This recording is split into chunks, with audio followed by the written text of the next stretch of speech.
नमस्कार दोस्तों, आज भी हर संडे की तरह आपके साथ जुड़ चुका हूँ।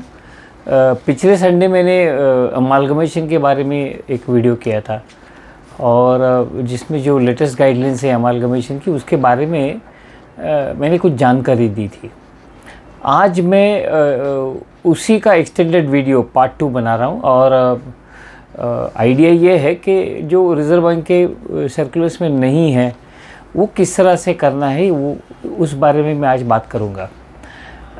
आप जानते ही हैं कि एक्सपर्ट कमेटी ने ये कहा है कि भाई जो बैंक ठीक नहीं हो रही है, अर्बन कोऑपरेटिव बैंक्स जो सरवाइव नहीं हो पा रही है, जो डी ग्रेड में है या सी ग्रेड में है, या फिर जिसको हम कहते हैं कि उनकी तकलीफ़ें ख़त्म नहीं हो रही है, उन्हें एक मौका दिया जाए नॉन डिसरप्टिव एग्ज़िट का।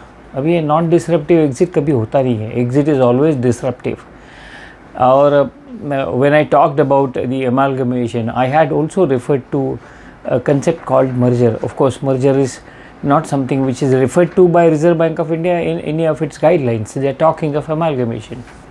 But then those 400, 500 banks which are finding it difficult to survive for whatever the reason, or those banks under supervisory action framework find that it will be tough for them to get out of the situation which they are facing, amalgamation is one of the options that is given to them.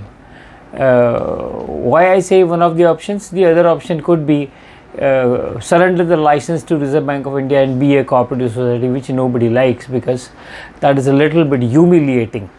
And therefore, for the banks which are facing difficulties, amalgamation is one route. But typically what is happening in the urban cooperative banking sector is every bank feels that they can survive.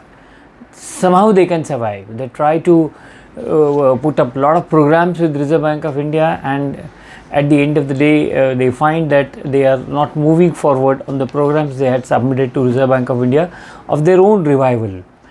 And recently you might have seen that Reserve Bank of India is issuing certain show cause notices to such banks where they are saying or they are requesting to substantiate why their licenses should not be cancelled. Of course, this should not happen with anyone, but then if the things have gone beyond control, there is no point in continuing in the sector like that in a dilapidated condition. And therefore, this video will help such banks to arrive at a proper decision. Let me tell you, merger is always a tricky business. It's not easy. It's painful. And when I say that it's a tricky business, it's not only a game of numbers. You have poor numbers, and the bank which is likely to acquire you will always look for some opportunity in your bank, whether the opportunity exists or not. It could be in money terms, or it could be in non-money terms. That you have to realize.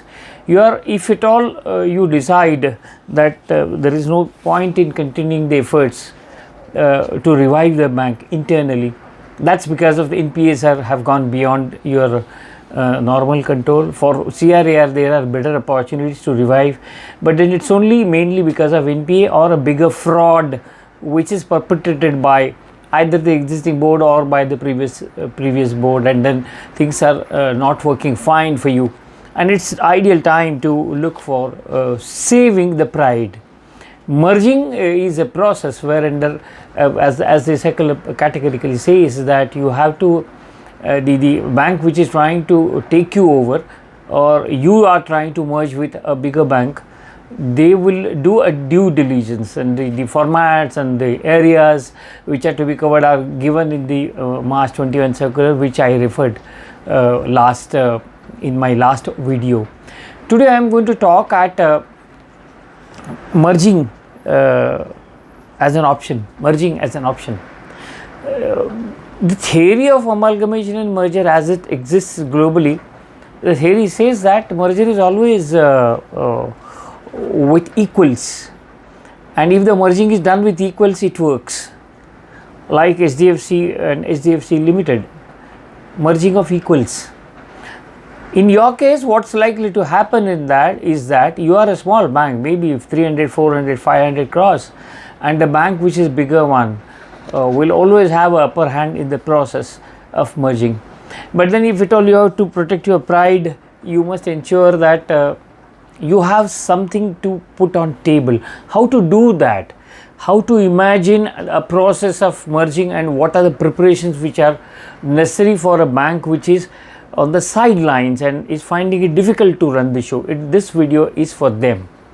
Remember, I am not going to talk about the regulation much, but the practical aspect of how you will ensure that the merging is seamless and then you are free from your several responsibilities, and then you salvage some values. How do you salvage the values? That is also I would like to talk about.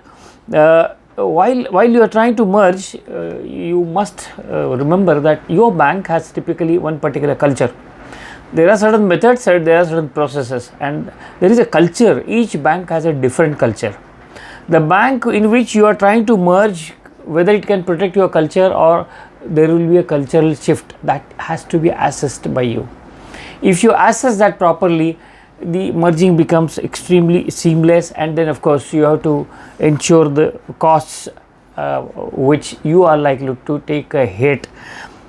You need to evaluate certain things. If at all you decide to do a merger, you have to evaluate the impact of merger on your customers, on the members of the board, on the officers, and the members of your bank. That of course I'll talk in detail. But then when you go for a negotiation table with a bank which is likely to come for a discussion with you, your preparedness should be up to the mark. You should know your leverage. What are your leverages? Now leverages could be the customer base, the leverage could be your locations, the leverage could be your employees which are well trained. The leverage could be the products which you have designed for the local community and local area. These are leverages you need to encash. And then there are balance sheet leverages. For example, you have ownership premises, you have premises at strategic locations. All these leverages you have to understand, and you have to ensure that you protect and negotiate strongly with the amalgamating bank, or a bank which is likely to amalgamate you. Before that, it's necessary that the board of your bank considers various options, discusses various parameters of your balance sheet, and decides where there is a scope for improvement. Now, if the scope exists for improvement and you need a period, the Reserve Bank of India will always grant you the period, because Reserve Bank of India is talking in policy terms. They want to clean the sector, but when they are talking in policy terms and when you cannot revive, it's then and then only they will issue a communication to you that you find a partner to merge your business. It would mean that you have reached a dead end. If Reserve Bank of India communicates something like this, it means that you have reached a dead end and there is no chance for you to revive. Here board needs to consider how to evaluate a decision or how to arrive at the decision of merger. You will have all sorts of thoughts in your mind, like who founded the bank, what are the founders, what will they feel, what are your key members, where are your key branches, and what will be the impact in the community. And apart from that, the damage to the ego that may occur. Sometimes the damage to the ego is insignificant for the simple reason you are supposed to protect your depositors. You are not supposed to think of your members because they are equity holders. And any commercial ventures, it is the equity holders or the owners who take the maximum hit. The same principle will follow here. So that you need to decide properly, and then your mind should work on certain things. If the merger process goes through, you must be willing to walk away. Now, if that willing to walk away exists, then you can ensure that your organization survives, albeit in a different name, but your customers are protected, your employees are protected, they don't lose their job. And that's how you have to consider, and this is the bigger picture that should always be running through your mind. During the process of merger, right from negotiation, what is important? The most important thing is a proper communication. Do not hide anything from the amalgamating bank. Because if you start hiding certain things, they will lose faith on you, and midway they will walk away. During the due diligence process, maintain entire transparency, because the transparency is going to help you in salvaging whatever that remains. Now, with the expert committee advising the amalgamation in a non-disruptive way, let me tell you, there will be spate of mergers waiting to happen. So there will be a lot of banks who would be coming to you with a request to amalgamate your bank with themselves. Don't jump. Don't jump unless you have evaluated all the parameters. Don't jump to the first offer that comes to you. Evaluate, go for second or third offer. Then you will have 2 or 3 offers on your table, and then you will decide which is the best bank where you can hand over all your assets and liabilities for protecting the interest of your depositor. So evaluation of alternative becomes a very critical and key thing. The impact on the members as well as customers, you need to analyze and evaluate, because the process says that you need to conduct a board meeting, a resolution in the board meeting, a resolution in the annual general meeting. But then here the entire customer base is not covered. You need to understand what the customer is thinking. Therefore, it is necessary that you need to assure all the customers that their money is safe. Talk to the customers by proper communication and press release, and then explain to the members the scheme of mergers, why you want to merge and why there is no other option, no other better option than to merge. Notify customers that nothing will change, their money will be protected. Suo moto, what you can do is that you can issue them their statements, suo moto, without charging them anything, and ask them to ensure that after merging the statement remains the same, although the title of the bank will change. But then taking them into confidence, because in technology certain things will change. Your bank is having one particular technology, the amalgamating bank will have a different kind of technology. You need to ensure that you educate them well. Insist while negotiating that no change in the terms of contract which you have entered with the borrowers or the depositors is undertaken, except the NPAs. So this will be a key condition. Whatever the terms that you have entered with your borrowers or depositors for the liabilities or for the assets should be protected for a certain number of periods. Same story would continue with the landlords. Of course, there is an exit clause with the landlord. You need to protect all your landlords and the stakeholders of your bank, and you should insist on amalgamating bank to protect you in a perfect way, in a proper way. This will ensure that your merger is seamless. Now the new guidelines which have come into existence and post passage of BR Act, let me tell you, even the amalgamation of directors is possible. Of course, the amalgamating bank will not be interested in doing that. But then if you have professionals on your board or the people who are complying with the BR Act norms, probably their onboarding is possible. But that will all depend upon how strong you are. Basically, you are a weak bank. Basically, you are under SAF. Basically, you are finding it difficult to come out of woods. So this cannot be an insistence. You cannot insist on acquiring your board, amalgamating your board, some member of your board on the new board, because no bank would like to disturb the fiber of decision making process. But that is possible now. You can talk and you can negotiate with them. And then the most important and the critical thing that you need to understand is that your employees, the bank which is trying to amalgamate would like to evaluate the employees and ensure that the employees possess the right kind of skill in terms of technology. And they will absorb only people who have a certain degree of understanding of banking, certain degree of knowledge of banking. Not at the same price, because the amalgamating bank will require incentives. They will require a revival of your unit within the precincts of the law, and till the revival is done, probably your employees will continue to draw the salary which they are granting, or probably they will have to land up with some sacrifices as well. But I have seen banks where the merged banks employees are getting promoted very strong, because if the banking abilities of your employees are strong, the amalgamating bank will look to that as a major asset which they are going to acquire.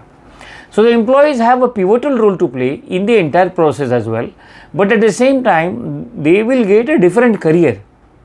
A different career is possible for them. For members, you have to explain why this has happened and how this is happening. You have to be bold, because unless you have committed a fraud, you will not be bold. But if there are business accidents, you will be bold. Things can go wrong. In any business, things can go wrong. And therefore, Reserve Bank of India grants ropes to banks under SAF, or banks which are not finding a difficulty in survival.